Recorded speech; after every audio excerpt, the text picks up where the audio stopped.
Welcome back to episode 2. Episode 2. 1 went so well and we're back.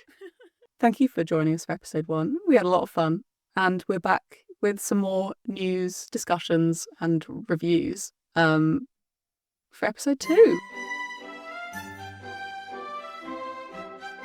So, leading straight in with the news, Holly, there's been some news from Glyndebourne.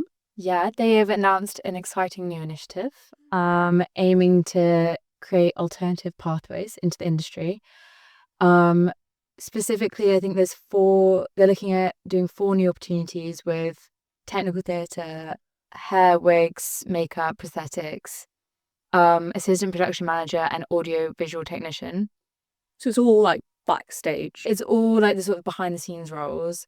And I think it's aiming to provide more stability for people wanting to go into these careers. They're offering paid fixed term contracts for up to 24 months. They're also in partnership with Chichester College Group, who also work with, I think, a bunch of other theatres and their apprentices, like the Royal Shakespeare Company. And they'll be providing sort of a hands-on practical experience, but also an education. So there'll be like a qualification at the end of it. Yeah, it'll culminate in a final assessment, ensuring every graduate meets professional industry standards. Very nice. And they'll also, but as well as this sort of like education, they're also earning a salary at the same time, Wow. which I think is good, Good, providing a lot of stability for what is, I suppose, quite probably an unstable and uncertain career to go into. Yeah, also it's that sort of side of things. You find that it's a lot of nepotism as well, people knowing people and getting in, because there aren't many roles like that as you'd expect, but to give people a chance to, in an opera house like Glyndebourne as well. I know, I think it must have been 8 or 9 years ago, they had their whole workshop bit renovated, all these new bits built. So we've got some really nice kit down there. So to give people this opportunity is brilliant. And the whole thing is kind of being overseen by the recently appointed technical and production director, Sam Garner-Gibbons. And he has over a decade of experience in supporting apprenticeships within the art sector. So I can imagine this is probably quite a big initiative that he's sort of been led since being appointed. And like you said, at somewhere like Glyndebourne is really, really cool. Very nice. Super cool. So the only other bit of news I thought would be, I just think is a great appointment is Ted Huffman has been appointed director and writer. He's been appointed artistic director of the Aix-en-Provence Festival, which, Holly, if you didn't know, is a music festival in Provence in France. But it's always kind of it's had its focus on opera. And, lots of shows start their life there. They're quite a big co-commissioner for new opera. And Ted is a collaborator. He's collaborated a lot with the composer Philip Venables. They've done numbers of smaller works together, like 448 Psychosis, which was, fairly traumatic for some. Dennis and Cassie was another one they did. And then one that absolutely blew my mind, which I adored, saw at the South Bank Centre, was The Faggots and Their Friends Were Teen Revolutions, which was it wasn't, I don't know, it was opera, but it was just so much more as well. It was fantastic. Could go on about that show forever. Then they did their first full-scale opera last year at Dutch National Opera. Ted is about to go and do Werther in Paris. It's another new production he's doing. He's doing so many things. So he's a director, but when he collaborates with Philip, he writes all the libretto as well. So he's a librettist and director, which I think is a really interesting person to be leading a new opera festival. Someone that really, values the kind of storytelling, writing aspect, as well as having a lot of good relationships with composers. Yeah. So he starts in January 2026. I don't know how he's going to do it alongside all his new productions, because it's mental. He's busy. But the previous guy died very suddenly. Oh yeah, in May. I saw this. Pierre Audi. So this must have been quite a not rushed, but it's a quite quick turnaround. To find someone. But Ted isn't actually going, his programming isn't going to have effect for until probably 2027. Okay. But yeah, I just think it's a really good, appointment of someone that's doing interesting stuff, but also like has a brain that's clearly like so much wider than just I'm a director.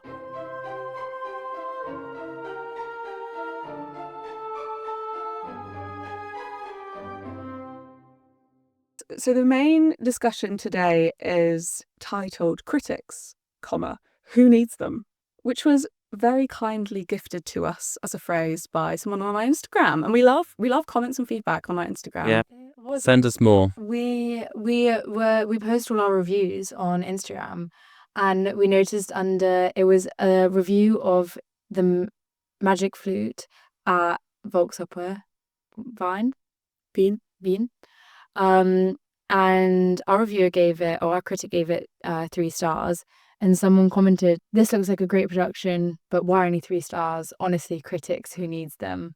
And we kind of read that and we were like, Yeah, fair. like, yeah, I mean, fair enough. And but then we were like, critics, like, who needs them? But what? I guess we have them. You can't get rid of them. You can't get rid of them. So it's an interesting discussion of, everyone's entitled to their own opinion. And critics. And critics. And some are louder than others. This is a discussion that you could have across the board, across art form wise. Oh yeah. All the way into commercial media, all the way through, films, everything. I don't know about you, but at least since starting this job, I read so many reviews. It's your job, you have to. I think actually though, it's part but also about of like films and stuff. Oh, okay. For me, and I think this is a fault, I sometimes quite like being told how to think. Yeah, me too. Maybe this is bad, but I like seeing something and then seeing if my opinion is validated. Yeah. That's true. That's different. I like that, but yeah. It goes both ways, because I either like hearing that my opinion is validated, or the other way, getting exposed to like a different way of thinking and then going and then having like a bit of an open mind about it and thinking, discussing your view with yourself. Oh, actually I wouldn't have like considered that aspect of it, but this reviewer has, so maybe I shouldn't have been so harsh, or maybe I shouldn't have been so generous. I think I if I'm going to see a show, I don't want to look at the reviews beforehand, because I don't want to Do you do it afterwards? Yes. Yeah. Yeah, before I don't want to be, first I want to sort of spoilers, because there will be spoilers in reviews, but also sort of don't want, I feel like if someone tells you, oh, this is a bad show, and you go and see it, you've got that pre-notion, and so you will not see it as sort of as unbiased as now you've got that in the back of your brain, oh, I didn't like this thing, I didn't like this, blah, blah, blah. So now you're looking for these little things. Well, in the last episode, I talked about how I saw Baccarat at the National Theatre. I don't think that was reviewed very well, but I specifically didn't read them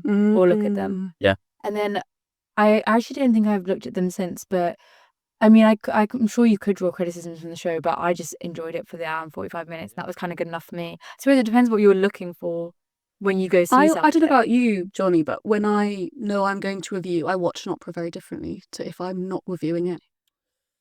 Would you say you're more critical? When I'm reviewing it? Yeah. Oh, yeah. Yeah. When I'm not reviewing it, I there's a sort of laid backness to my viewing experience. But then it depends, I mean, because you do also, I would say, how often do you see an opera where you haven't been invited, you haven't like had you're not, you know what I mean? I've been like, haven't had a lovely meal beforehand. You haven't been wined and dined, haven't had your program bought for you, haven't got flown intervalized cry. No, I mean, but what I mean is, how many times you've seen an opera, you firstly, I mean, paid for it, but also you don't know anyone in it, you don't know anyone involved with it, you're not going to interview anyone regarding it. That is what I mean is completely unbiased. I'm so aware of bias with reviewing, and it's something that like constantly freaks me out, because like the more people you meet in the industry and the more interviews you do and the more like networking you do, the more people there are going to be in the shows you're reviewing, and you're like, oh my god, I'm going to annoy someone. But it happened at the weekend. I reviewed a new show at Opera North, and like quite a few of my friends were involved, and I was like, I'm going to have to go with my true opinion, and it's going to be a bit difficult. But it was what, 3 stars? Yeah, but I kind of thought I can write this in a way where, like, 3 stars doesn't have to be mean. I mean, I think, if we'll get onto it, I think 5 stars is quite weird, because three feels harsh sometimes. But if we're saying average is 2.5. I mean, we don't do horror stars, but if you say average is 2.5, 3 is still better than average. We've just lived. Also, there's this thing that you talk to a lot of our critics. I'm the same. Is that we almost don't like star ratings because you've now got to suddenly, especially if you've written a full sort of like multi-hundred page, 100-word review, to then just like squish that all down into 3, 4 stars, 2 stars, 1 star feels very reductive and not sort of. It doesn't. That's not how you've experienced the show. There's so many elements to a show that obviously are going to be more. Some bits are going to be more important to others: the music, or the singing, or the dancing, or the words, or the plot, the production. Like people are going to be interested in different things. So to then reduce everything just down to 5 stars is not great. I mean, the reason. Obviously, like the publicists like it, and the PR people like it, and marketing love it. They can put 5 stars on their programs and their posters, but it's always best to read it because the stars usually get put on at the end. I don't want to see people behind the curtain, but the thing that worries me is like I've met quite a lot of musicians, especially, who will have Sid in their brain, like their bad reviews and who wrote them, and like I've had people be like, "Do you know this critic? Oh, 8 years ago he said this about my piece." Yeah. And I'm like, oh, like that freaks me out that people take it so seriously. And I know criticism's horrible. No one likes being criticised. Do you know what I mean? Oh, yeah. Awful. But I think the nice part of being in our position is that we see so many reviews and we know the people and we know that it is a person and their opinion. And when you kind of see it from that lens, it's like, that's not my judgment of the show. If I read Opera Now's critics review, I'm like, oh, that's weird. I wonder what biases they had that maybe I wouldn't have, or I wonder why they thought that and I might not have thought that. And do you know what I mean? I don't really. As someone who doesn't review, I feel like I have, like you were saying, like you're much more critical when you are reviewing. I feel like I've got a lower baseline where, like, if I enjoy something, and if a massive thing for me is if it provides good escapism, that's kind of where my bar is for like enjoyment. So if I see something and there's a review which is kind of picks apart certain details, or something that fell flat or something that faltered, if I still felt like it was a good piece of escapism theatre, I'll kind of be like, okay, well, I'll take all that. Like, I'm sure that criticism is valid, but like it won't take away what my enjoyment from the show was, or how I experienced it. I also think that criticism as a form is something that when I first started writing, I was very scared of, like entering into. And I don't know if I've heard from a lot of, I don't want to make it all about gender, but I have heard from a lot of women musicians and reviewers and writers, and tried to encourage quite a lot of women writers into reviewing. And they're very scared of forming an opinion. And I think when I was, when I first started, I didn't think I had an opinion about opera. And people would be like, what did you think of the show? And I'd be like, I just don't really know what my opinion is. And as soon as you start putting your pen to paper, it's like amazing what appears as this like incredible inner world that you didn't know you had. And like, I just feel like criticism has given me so much confidence in like every area of my life. I literally could write a book on it. Well, I remember we had a discussion about how it takes so much confidence to like go against the grain. Yeah. I can't remember what show you were. Western. Oh, yeah, you give it 3 stars. Yeah. But it was really like well acclaimed by other critics. 5 across the board. And they gave it 5 across the board. And I remember you saying like it took, like it was quite a courageous thing to felt so to do 3 stars. I'll never forget just like seeing, like I didn't read any of the reviews, but just like seeing all these 5 stars appear from like all these people I really respect as well, and being like, were we at the same opera? Since I celebrate Western, like I'm like, what a great achievement. It's great to celebrate new work as but well. It didn't do it for me. That's fair, but that's the thing. I also think that now compared to 100 years ago, like critics and reviews have changed so much. About 100 years ago, if you want, you get the same magazine, the same paper that would have the same sort of opera reviewers, and you sort of learn this reviewer's sort of what they're into, and you always go to them for. That's the other thing. People used to have like one reviewer that they trusted, or a couple of reviewers they trusted. Always go to whether it was New York Times, whatever.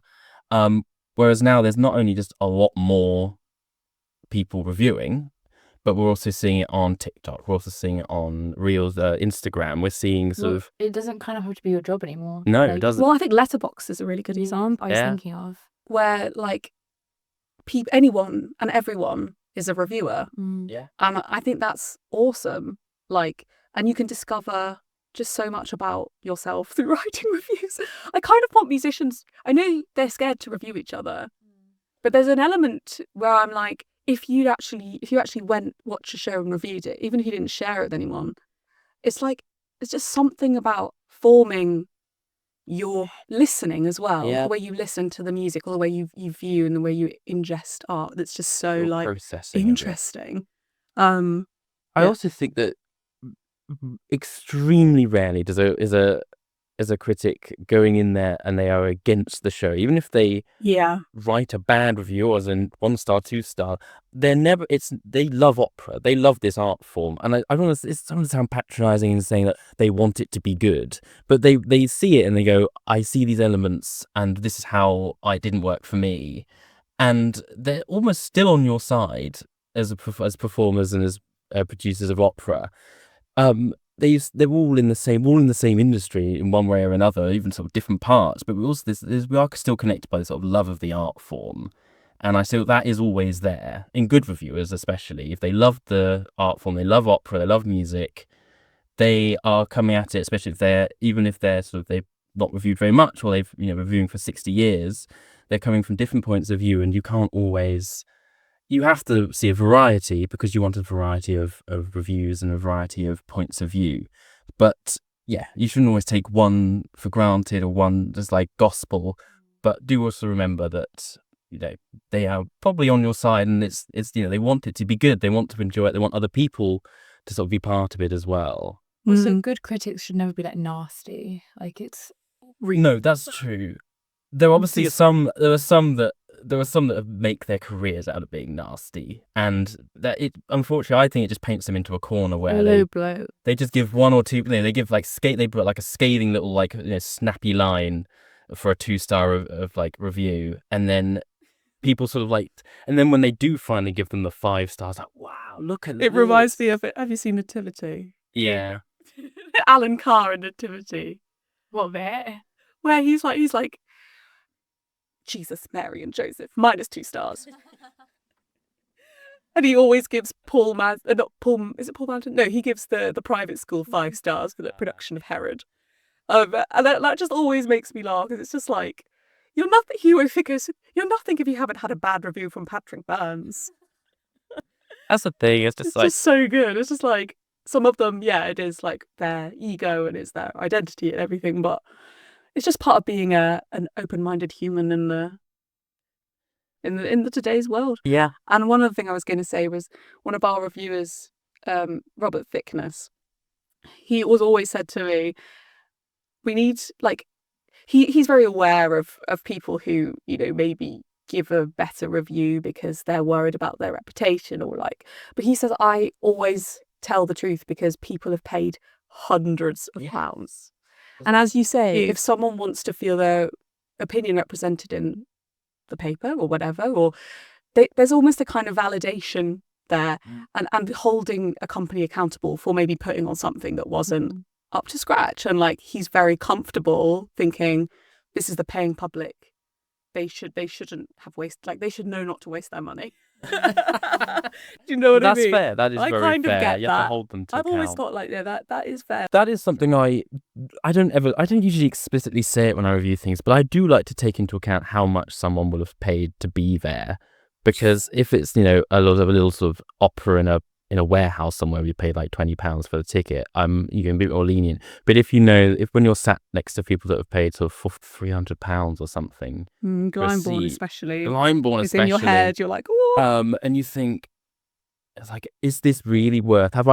If you spend £300 and you've sat in this seat for 3 hours, have I really got the money's worth? I think that's a very important sort of angle to take. I think traditionally critics don't sort of talk about money because they don't you just go to the opera, that's what happens. But I think that's a really good point. But I think especially if people who don't go to very much opera, go to 1 or 2 shows a year, and they're looking to opera now in this regard to sort of where should I go, what should I see?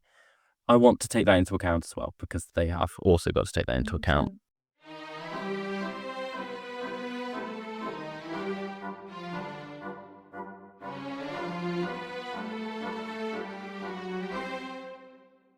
We went into quite a lot of depth on the criticism, but we are going to briefly teach Holly about Bel Canto.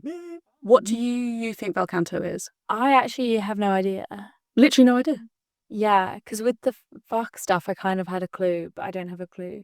You mentioned clue. You mentioned Rossini? I did. Well, Bel Canto, it very much is sort of based in sort of Italian opera. So Bel Canto means like beautiful singing or beautiful song.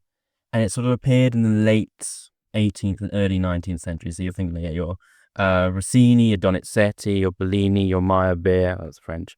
And it was this sort of movement from this sort of, in the sort of the Baroque times, like Handel, a lot of the voices, they sort of almost like they were instruments. They did lots of this florid, like lots of notes, sort of melisma, but they almost felt like they were being an instrument. Melisma is when you sing like. I'm not going to be singing. It's not different words. It's one word, and it's been drawn out really long, and it goes. And so it sounds more like they pretend to be like an instrument rather than like a voice. Like it doesn't always match directly like word painting. Because when I've once been to the opera, like the surtitles, there's like one word and it's up there for ages. A minute later it changes. Oh no, that still happens. But it was this movement to sort of being a lot more sort of emotive, and so like when things get dramatic, there's sort of a lot. There's like you sing higher, or there's a lot of control of vibrato reflecting the emotion, and there's also a sort of focus on this sort of voice being sort of beautiful and sort of this sort of like again we had that sort of Baroque sort of like a melisma, but it's now sort of showing off. It's now sort of this like high. So like we have mad scenes like Lucia di Lammermoor. It's very much sort of showing off high. So again, sort of extending this idea of it being sort of an extension of the human sort of voice and sort of expression. So it's a type of singing. It's a type of singing, but it's also a type of opera. Yeah. So you say they matched each Bel other. Canto opera. But related to the Fach, the type of, say, soprano that would sing these roles in the Bel Canto genre is called a coloratura soprano. Oh. So what roles are coloratura sopranos? Well, the big Donizetti roles like Lucia. Norma? Norma? No. Bellini, Norma? Yeah, Bellini, Norma. Well done. You know what we're talking about. Susanna in Yes. Arbor of Seville. So I mean, like the type of singer, a lot of people say, well, I've heard people say that like the best Bel Canto soprano around today is Nadine Sierra. Oh, interesting. Who has a kind of incredible facility to like bop up very and nimble. down, very nimble, really That's beautiful, nimble and light, but still has like a lot of resonance in her voice as well. So that's Bel Canto. You don't see as much of it now. You do obviously the big Donizettis and the big Rossinis, mostly because some of the operas are quite big. They had lots of characters in them. Some of them sort of like going to the sort of French grand operas as well, and those are just so long and big you just wouldn't bother putting them on because they're so expensive unless they're sort of well known. I mean, it also sort of died out sort of 1830s, 40s, well, sort of started as we had sort of the Wagner sort of a school of sort of very straight singing, but sort of it's now a lot more integrated with the music. And then the Italian sort of verismo going into sort of, we wanted realism. Suddenly the Verdi's and going into eventually Puccini, they wanted realism in opera, and people don't sing like that in real life, so they wanted to sort of match reality. So it sort of blipped up in sort of the early 19th century, and still is still popular. It's still popular. Not. I mean, I think I read that in 2010 there were 8 Bel Canto operas at the Met, and a couple of years ago there were only 2. Oh. So I mean, new productions have also reduced, but I think it still goes on, but it's not like as much of a trend for it anymore. If you're a, what was it called? Coloratura If soprano. you're a coloratura soprano, is that kind of, do you do across other stuff, or is that mainly just what you do? Yeah, I think You could do lots of coloratura things. can do like, they can do like, So you're not Verdi confined to and- just those roles, no, but they're just like, you they're the just give ones that that the back. will be most Yeah. natural to your voice. Yeah. Cool. Yeah.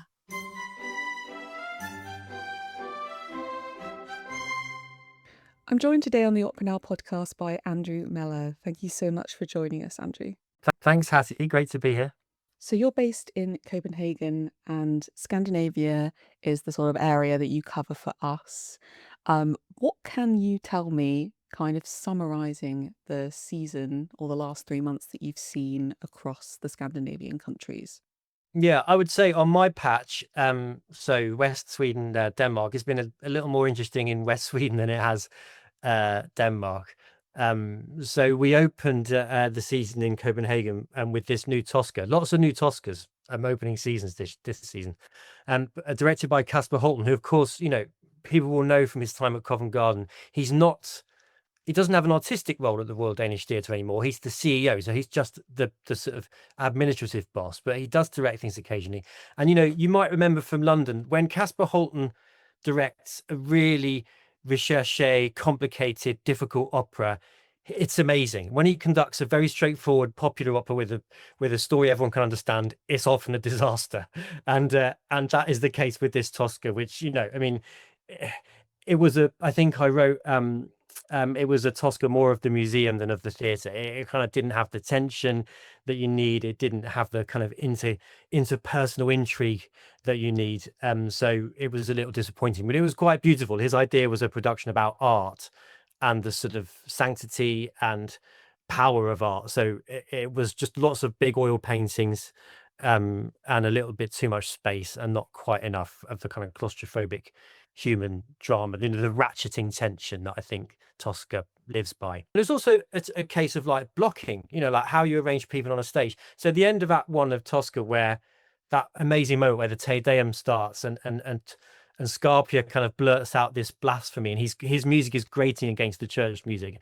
Tosca, amazing because it sets up these fixed musical things like a piece of church music or the cantata, and it has a real music kind of grate against it. So there's two musics going on. I remember well, lots of people remember the old Covent Garden production that's just been replaced, David McVicar, where I remember when Bryn Terfel appeared as Scarpia on that upper level and was backlit, and it was just breathtaking. Like there was a sort of, the stage was filled on not only from left to right, but from high to low. And if you've got a big stage, you need to sort of do something to counter the musical power at that moment with the way human beings are arranged on the stage. And this was just a line of people. And to me, it sounds very simplistic, but that's just not good enough. And it kind of lacked power. There was a good moment where a sort of something was a shroud was pulled off a painting, which I think had some symbolic power. I think to sort of say, screw you, Cavaradossi, we've got plenty of good oil paintings already. We don't need your one. Which came at that kind of moment where the orchestra kind of tumbles downwards towards the Te Deum. That was quite good, but not enough. And it was also some miscasting. Johann Reuter, I love, one of the most beautiful, wonderful singers, but he just is not a Scarpia. And so, yeah, that was a little disappointing. I mean, the season, when I didn't review much stuff because there was revivals. There was a revival of A Cav and Pag, one of which the Cavalier Rusticana, directed by Kasper Holten too, an old production, very good. We had a absolutely brilliant performance of Written on Skin by George Benjamin in Katie Mitchell's production, with wonderful conducting from Evan Rochester, completely different to how George Benjamin conducted it in London. Far more expressionistic, dark, screwed up, really powerful. And there's been some good revivals of other shows, A Merry Widow, which has been very popular since it was seen here in 2021. So it was the real interest at the Royal Danish Opera is next season. There's some really good stuff coming, so I'm sure you will hopefully ask me to write about that. So we move on to Gothenburg Opera and to Weber's Der Freischütz, which was seen in a new production by German director Philipp Rosendahl. Yeah. What can you tell us about this? I know you gave it 3 stars.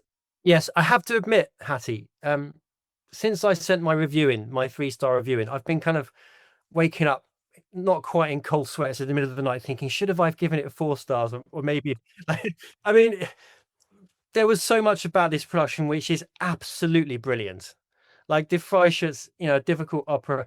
This idea to take it into the world of True Detective 4 is brilliant. I don't know if you've seen it, TV series set in Alaska with Jodie Foster, and the director's idea was that if you want to, the Die Freischütz is about the romantic German forest, where wonderful, strange things can happen, and you can't do that anymore because now the forest has a different meaning to us. So you have to think of an alternative domain, and he came up with the domain of the Northern Lights, the Nordic noir, the kind of a really remote Swedish community where odd things happen, kind of like a little, almost like Peter Grimes, kind of like a really sadistic community where was very kind of misogynistic, and the value system is all screwed up, and that fits Die Freischütz perfectly. A world in which you get a wife by shooting a bullet on target, which is kind of a messed up value system. But it was brilliant. It was just so atmospheric, and I was completely drawn into this world. And he used this trick where there was a camera crew sort of backstage live filming people when they came off stage. They weren't off stage, they were in character. So the story of the old marksman was told in a pub on screen as a sort of piece of cinema, but live. So with them all huddled around, and you could sort of see people disappear off, go and drink themselves into a stupor on a screen. That wasn't what was happening, on the front of the stage, and it was great. I just think there were some problems, like the musical grip could have been tighter. The Wolf Glen scene was just a massive letdown because it didn't capitalize on any of those things.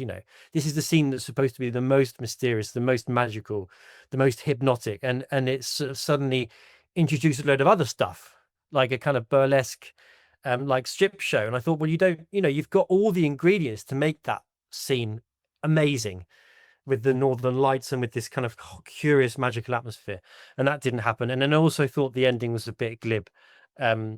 So I mean, what I take away from it is what an incredible piece of directing in terms of imagination and setting.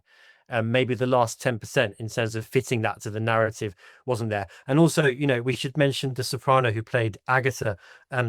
Yes, tell us about Matilda Sturby, because I know you wrote that with her, the prospects are promising in the extreme. Yeah, brilliant. She sang Ellen Orford in Peter Grimes at Gothenburg about a year ago. She's in the company there. She also sang in Stockholm a few months ago. I saw her singing in a kind of concert setting with an orchestra, and actually I was just thought, good heavens, that's the soprano who was Ellen Orford in Peter Grimes, and she sounds completely different. She has some finishing to do, but just an amazing talent, and she kind of just threw herself into this role so completely. Sometimes her stagecraft, you kind of feel like needs a little more. The way she moves around the stage, there's moments where she's not Agatha anymore, she's Matilda, like just for a few glancing seconds, and that's the sort of thing that comes with experience. But yeah, I mean, there's so many incredible voices coming out of Sweden right now, but that is one of them.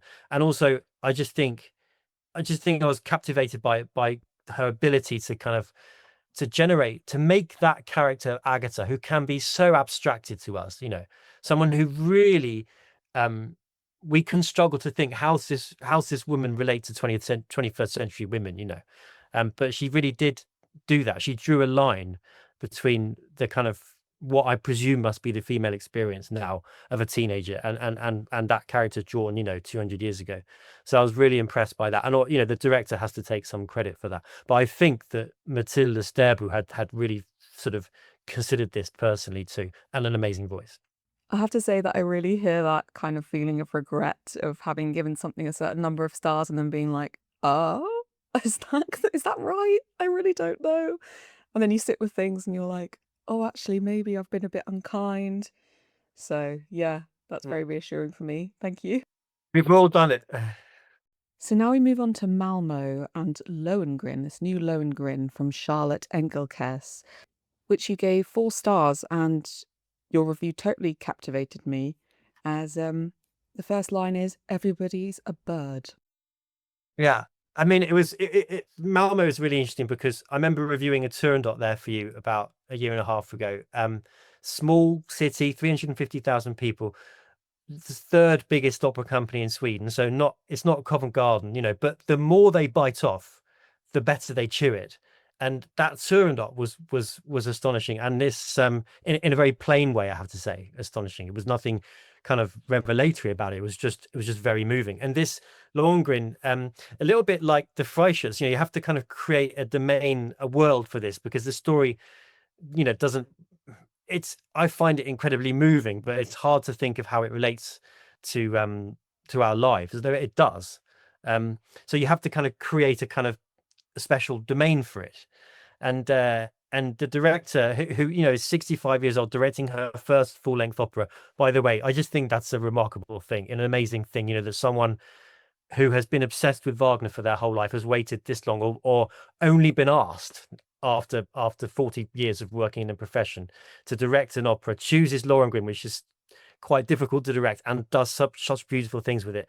The interesting thing was everyone was a bird in the production, everyone except Lohengrin, perhaps, and the chorus was kind of just a load of chickens, clucking around, and I think some Swedish critics kind of just thought this was a Mickey take, like to send it up, but that was just absolutely wasn't what it was. It was deadly serious. This was a sort of a fairy tale, like just the most beautifully told fairy tale, and that's, I guess, what is Lohengrin if not a fairy tale? And in that sense, it does have relevance, because beneath the kind of implausible, plot line, there is a sort of something that tells us about what we want. What do we want from a relationship? What can we expect to trust our partners implicitly? Do we need to know everything about people before we fall in love with them? So there was that, and there was just the fact that it was so beautiful and so sort of sensitive, and then in the production I saw was also extraordinary, because the Telvermund was taken ill after the first act, and then the stage manager came on after the interval and spoke in Swedish. And sometimes I speak Danish and understand Danish, but Swedish, which is kind of like almost Danish, is a little hard to understand. And I thought, did she just say that the conductor is going to sing the role of Tellerman from the pit while conducting? And evidently that is what she had said, because that's what happened. And the conductor was wearing a microphone, and he sang Patrick Ringbody is his name, sang the role of Tellerman absolutely note and word perfect. If not, the vocal quality wasn't there, but wasn't anything out of place, and he didn't miss a cue. And when we think about what the conductors do, the conductor should know everybody's role. It really rammed it home to me that the conductor is, if the conductor's all over a piece, they should be able to sing every part, and he proved it. So yeah, then there was a few shows where the whole cast was ill. So there were a few shows afterwards that would have been very interesting, because a Danish singer came and sang Lohengrin for a few nights, and also a really fine Tellerman came in to replace that Tellerman. So yeah, Malmo is just really interesting right now, because it's a company that didn't have much of an identity for a few years, and now it seems to be really on a roll. And with a chorus of whatever 60, 70, and a large scale production, and I just think it's remarkable that that happens in what is kind of a suburb of Copenhagen. That's very rude to say that for Swedes, but it does feel like a sort of small suburb of Copenhagen sometimes, with this great opera house that's doing really interesting things. So what can you tell us about Charlotte Engelkes? Because I think I read that she's a performance artist. Is that right, first and foremost? Yes, that's right. Yes, she's a really interesting person, a sort of performance artist, dancer, kind of free spirit. You can't, one of those artists who can't really be defined. She has directed in the past. She has directed sort of small scale opera, like studio opera, but has apparently always been obsessed with Wagner, and that when you're really in deep with a composer, especially Wagner, you can go one of two ways. You can either be in way too deep, so you kind of, your production makes sense to you but nobody else, or you can have the perspective, to retain the perspective, to kind of tell the story with clarity, which is, I think to a large extent what she did. So just a great decision, whoever it was, but Bengt Haller, whoever is in charge of Malmo Opera right now, to commission her, a great decision. And I was really inspired by the fact that it wasn't age was because we to sort of when an opera house thinks, who should we get to direct this opera, often you hear these things, let's get someone young and exciting, well, it's just nice that a 65-year-old was allowed to direct her first full-scale opera. Because you can also be old and exciting. Exactly, yeah, and you can be old and wise, and you're more likely to be, maybe, and old and, well, in the case of Charlotte Engels, old and childlike, because Lohengrin is, in many ways, an opera that kind of is seen through a child's eyes, and yeah, and to have the confidence to have everyone as a bird, as the starting point, and then create something wonderful and profound after it. It's almost like the fact that everyone was a bird was the least important thing about that production. And you could see where this sounds harsh, but where the weak criticism was, oh, well, everyone was a bird, so it's a mockery, and that's not to think, that's to do the production a disservice, because you haven't thought about it, I think. So what can you tell us about what's coming up on your patch, and I guess what you're most excited about in the new year? The biggest thing is Marie Jacot, who is, for me, the most exciting opera conductor, maybe conductor full stop, right now. Just the most blazing, selfless talent I've come across in so many years. And she's been the new chief here at the Royal Danish Opera since September. She's conducted about 4 or 5 shows, but she's doing Rosenkavalier in March, and that's going to be directed by the Elizabeth Linton, who's the artistic director of the Royal Danish Opera. So it's kind of like the first time the new musical chief and the new artistic chief have collaborated together. Marie is brilliant, and yeah, I'm just intrigued as to what that will be like. Elizabeth Linton, I've been critical of in the past.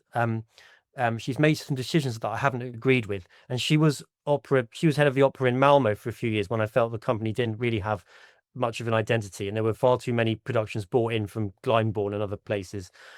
But she has done some really good stuff since she came to Copenhagen, and I've been impressed with the way she's been a leader.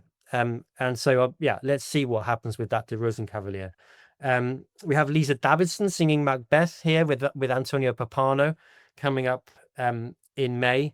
That will be mouthwatering, but I would also say there's an L'incoronazione di Popea, if I've said that right, which is every year the Royal Danish Opera does an opera with Concerto Copenhagen, which is a fantastic Baroque period instrument orchestra, and usually those collaborations are something special. The last time they collaborated on the Monteverdi opera was L'Orfeo, which is possibly the best thing I've seen here in 10 years. So yeah, we'll see what that's like. I'm really intrigued as to see that. Well, thank you so much, Andrew, for joining me on this part of the podcast. And we really look forward to reading more reviews from you. Not at all. Thanks very much. It's great to be on the podcast, and I'm a fan already.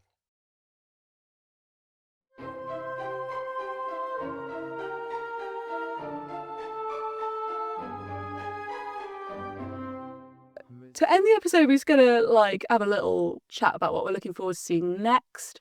I actually still haven't seen Katie Mitchell's Macropolis Case, which I'm going to see on Friday. Very nice. Bearing in mind we're recording in November, so I'm really looking forward to seeing that. I know you're going to see Parthenope On Thursday, yeah. at ENO. Yes, so I'm actually quite excited to see that. Yeah, It's really interesting. Handel. I'm sorry. Bit of Handel. Bit of Handel, because I'm seeing Ariadne like 2 weeks later. Oh, well, that's the new production at the That's opera. the new opera, so I'm really sort of handling it up. You love Handel. Well, I think of Handel. We've decided that he loved Handel. I get sent to them all, which is usually what it's. All the obscure Handel. I mean, they're good fun. I love Baroque opera. It's one of my favourite. And I mean, what is most interesting when you go and see these, especially the obscure ones, is seeing how they change them to sort of modern audience, especially if they've not been on very much. And handles are usually quite long. And there's sort of a lot of just da capo arias after da capo arias. Okay, great. So it's nice when you see like a good director or a good production where they've sort of streamlined it, sort of made it sort of interesting or more accessible to modern audiences. Well, I hope you're not overwhelmed by da capo arias and partenopé. It's in English too, which I like translations as well. But that's yes, a topic. in English. I forgot about that. That's a topic for another day. But I love a translation. Well, you're a musical theatre man. And what are you going to see next? The next thing I'm going to see, I think, is HMS Pinafore with you in December, which will have Mel from Mellor and C in it, in a non-singing role, which I'm really excited to see what happens with I don't know where that would be because I know Pinafore quite well. I don't know who she's playing. I can't remember the name of the character, but someone in it.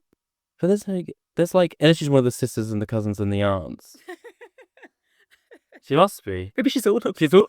Now that would be good, actually. So, yes. Exciting stuff. Looking forward to it. And lots to look forward to as well in the new year. But thank you for joining us for another episode. Please do follow us on Instagram and give us a rating. We're just getting this podcast off the tracks. Off the ground. Off the ground, that's the word. So please do give us a rating or review if you've enjoyed it. And as always, we love to hear your opinions and thoughts. So do write to us. You can write to hattie.butterworth@markallengroup.com. You can also write to holly.baker@markallengroup.com. But you can't write to Jonathan. Don't write to me. You could also just pop a little comment on one of our Instagrams or DM us. Give it all. We're all there. But thank you both. This has been lovely as usual. Thank you for having us. Thank you.